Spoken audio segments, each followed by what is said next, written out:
Herkese merhaba arkadaşlar. Emanet dizisi yeni bölüm analiz videoma hepiniz hoş geldiniz. Dizimizi daha rahat izleyebilmeniz için birçok altyazılı seçeneği eklemiş bulunmaktayım. İstediğiniz altyazıyı videonun sağ altındaki ayarlar kısmından ulaşabilirsiniz. Lafı daha fazla uzatmadan analizimize geçelim. Öncelikle Seher ve Yaman'ın artık mutlu olmasını istiyorsanız, İkbal'in yaptığı eziyetler ortaya çıksın diyorsanız beğeni tuşuna basalım ve kaç kişi olduğumuzu öğrenelim arkadaşlar. Seher iyileşecek mi? Yaman, İkbal'in katil olduğunu çözecek mi?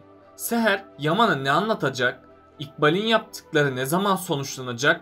İşte bütün sorularınıza cevap vereceğim arkadaşlar. Bu videoyu sonuna kadar izlemenizi tavsiye ederim.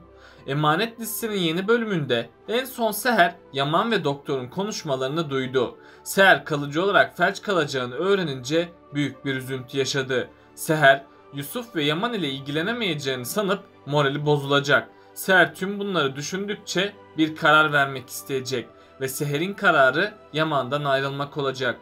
Çünkü Seher bu süreçte Yaman'a yük olduğunu sanacak. Seher yürüyemezse Yaman ile olan evliliğinin gereksiz olduğunu düşünecek. Yaman, Seher'in bu fikirlerini öğrenecek ve Yaman, Seher'le ciddi bir konuşma yapacak. Ayrıca Yaman, Seher'e birlikte bu zorluğu aşacaklarını belirtecek. Bu yüzden Yaman, Seher'in zor zamanlarında asla onu terk etmeyecek. Hatta Yaman, Seher'e desteklerde bulunacak ve Yaman, Seher'in moralini yeniden düzeltmeye çalışacak. Yani Yaman'ın manevi desteğiyle Seher bu zorluğun da üstesinden gelecek. Şunu da söylemekte fayda var. Seher'in yürüyememesi durumu nörolojik bir rahatsızlıktan kaynaklanmıştır. Tabi Yaman, Belgin'in Seher'e sağlığını bozacak ilaçlar verdiğini bilmiyor. Zaten son bölümde Belgin ilacı yere düşürdüğünde çok paniklemişti. Belgin, İkbal ile birlikte ilacı Yaman'ın görmemesi için çabalamışlardı. Ama hiç beklenmedik bir anda Yaman bu ilacı bulacak ve Yaman, Seher'in yürüyememesinin sebebini öğrenecek. Yaman Belgin'i cezalandıracak ama Belgin, İkbal'in kötülüklerini açığa çıkarmayacak.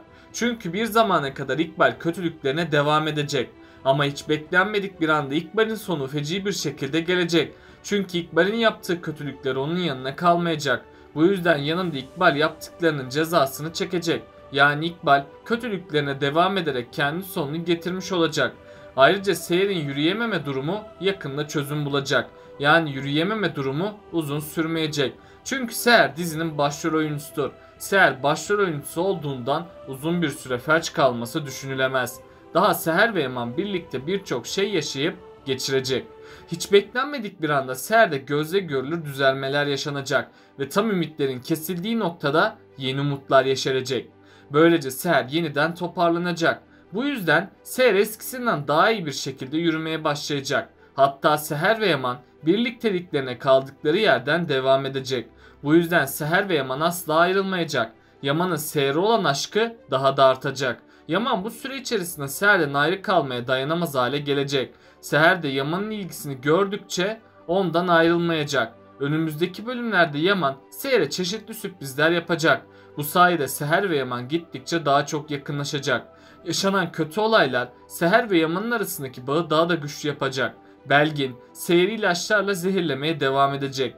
Seher ve Yaman da her şeyden habersiz Belgin'e güvenecek. Ama Belgin'in İkbal ile işbirliği yaparak kendi sonunu hazırlayacak. Çünkü Yaman, Seher'in durumundan gün geçtikçe şüphelenecek. Bunun sonucunda da Yaman, Seher'in iyileşmesi için her yolu deneyecek. Büyük ihtimalle Yaman, Belgin'in gerçek yüzünü görecek. Çünkü hatırlarsanız önceki bölümde Belgin ilaç kutusunu düşürmüştü. Belgin'in bu dikkatsizlikleri önümüzdeki bölümlerde de devam edecek. Bunun sonucunda da Yaman Belgin'in ilaç kutusunu bulacak. Bunun üzerine Yaman Belgin'in bir hain olduğunu öğrenecek.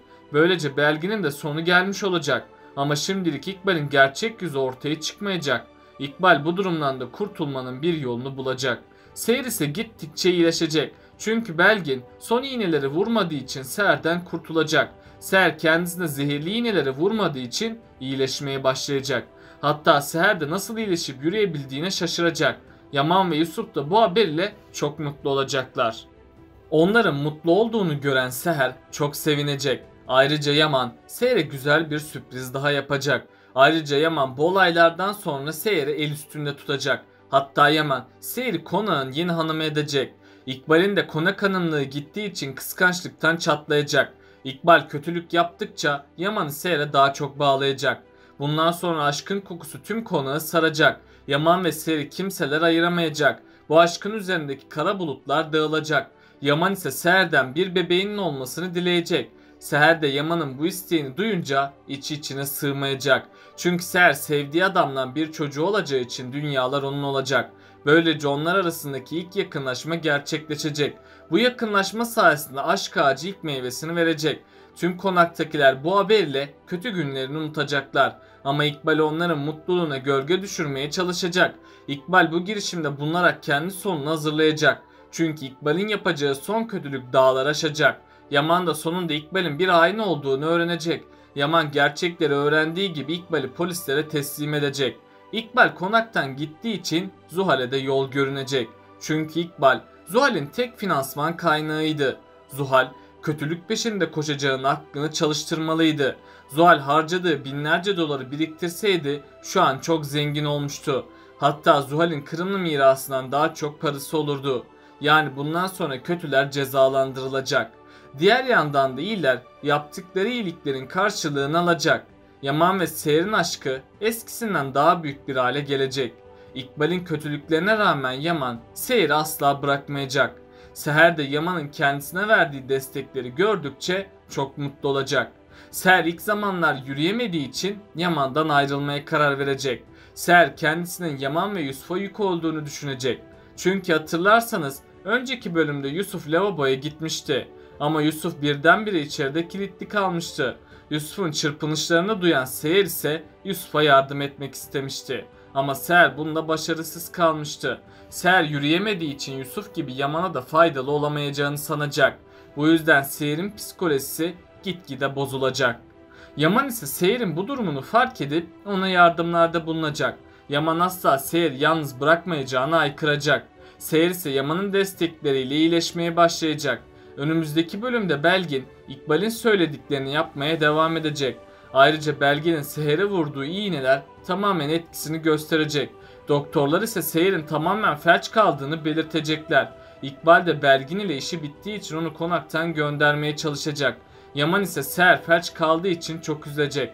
Ama sonradan Yaman Seher'in iyileşmesi için bir çözüm yolu arayacak. Büyük ihtimalle Yaman Belgin'in ilaç kutularını fark edecek. Yaman bu ilaç kutularını fark ettiği gibi Belgin'in peşine düşecek. Ama Yaman Belgin'i hiçbir yerde bulamayacak. Yaman da Seher'i kendi yöntemleriyle iyileştirmeye çalışacak. Herkes tam Seher'in felç olduğunu düşünürken bir mucize gerçekleşecek. Yaman'ın aşkı Seher'i aniden iyileştirecek. Seher de nasıl iyileştiğinin şokunu yaşayacak. Böylece Seher'in iyileşmesiyle tüm ailede bayram havası yaşanacak. Zaten Seher başrol oyuncusu olduğundan iyileşmemesi beklenemezdi. İkbal yine Seher'e kötü planlar yapacak. Sezon finalinde ise Yaman ve Seher'in hayatı tehlikede olacak. İkbal ve Yaman'ın düşmanları yüzünden ikisinin de başı tehlikeye girecek. Eğer Yaman Seher konusunda dikkatli olmazsa Seher ölebilir. Yaman da Seher'i sonsuza kadar kaybedebilir. Tüm kötü olaylar Seher'in başından geçse de yakında her şey düzelecek. Peki sizce Yaman İkbal'in hainliğine karşı ona ne ceza verecek? Aşağıda yorumlarınızı bekliyor olacağım. Böylelikle bu bölümümüzün de sonuna gelmiş bulunmaktayız arkadaşlar. Beni desteklemek için yorum atmayı, videomu beğenmeyi ve kanalıma abone olmayı unutmayın arkadaşlar. Kendinize çok iyi bakın. Hoşça kalın.